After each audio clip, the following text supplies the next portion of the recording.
I Have No Mouth, and I Must ScreamThis nightmarish short story, published in 1967 and winner of a Hugo, comes from a special place of anguish, Ellison said.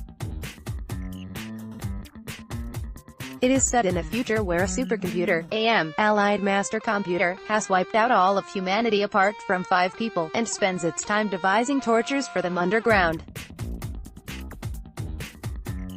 There was virtually nothing out there, had been nothing that could be considered anything for over 100 years. Only the blasted skin of what had once been the home of billions. Now there were only 5 of us, down here inside, alone with AM, the narrator explains. He would never let us go. We were his belly slaves. We were all he had to do with his forever time.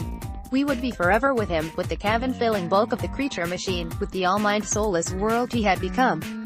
Gruesomely, brilliantly disturbing.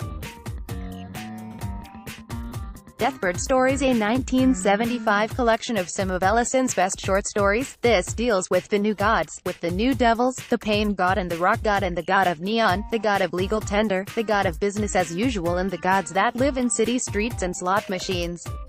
It opens with a warning from the author. It is suggested that the reader not attempt to read this book at one sitting. The emotional content of these stories, taken without break, may be extremely upsetting. This note is intended most sincerely, and not as hyperbole. Try The Terrifying The Whimper of Whip Dogs, a horror story inspired by the famous murder of Kitty Genovese, in which a woman witnesses a viscerally disturbing killing, then watches as a supernatural presence comes to feed on the death.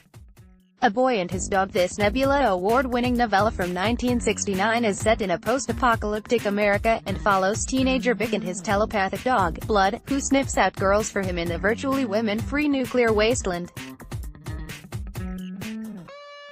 When Blood finds Kia June, Vic is preparing to rape her when he's interrupted by rivals.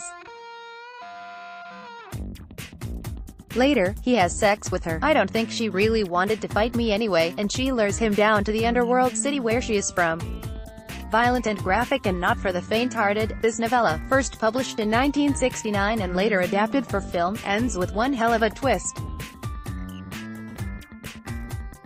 Ellison continued the story of Vic and Blood in Eggssucker and Run, Spot, Run. A still from the city on the edge of forever as it appeared on Star Trek. Photographed CBS via Getty Images. The City on the Edge of Forever. Ellison wrote many scripts for TV and film, but this is probably his most famous, the controversial but beloved Star Trek episode, number 28, in which Kirk must choose between his one true love or the universe. Ellison felt his story, which was aired in cut form, received fatally inept treatment. His uncut script is adored by fans and critically acclaimed, published afterwards as Ellison intended it to be filmed, and complete with an absolutely ferocious introduction from the author. Dangerous visions. Although there are other Ellison short stories that deserve to be noted, Repent, Harlequin, said the TikTokman, and Croatoan, this anthology shows another side of Ellison, his genius as an editor.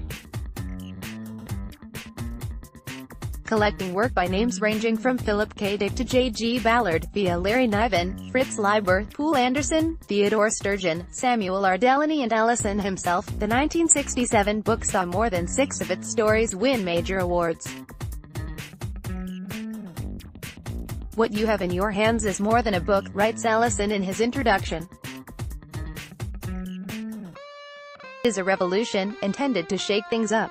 Adam Roberts say that the anthology helped to define new wave science fiction and remains one of the most celebrated collections of original fiction ever published in the field of science fiction. Or as Ellison put it in a 2002 introduction to a new edition, it has been a beacon and a pattern for quite a lot of what followed in the next 35 years.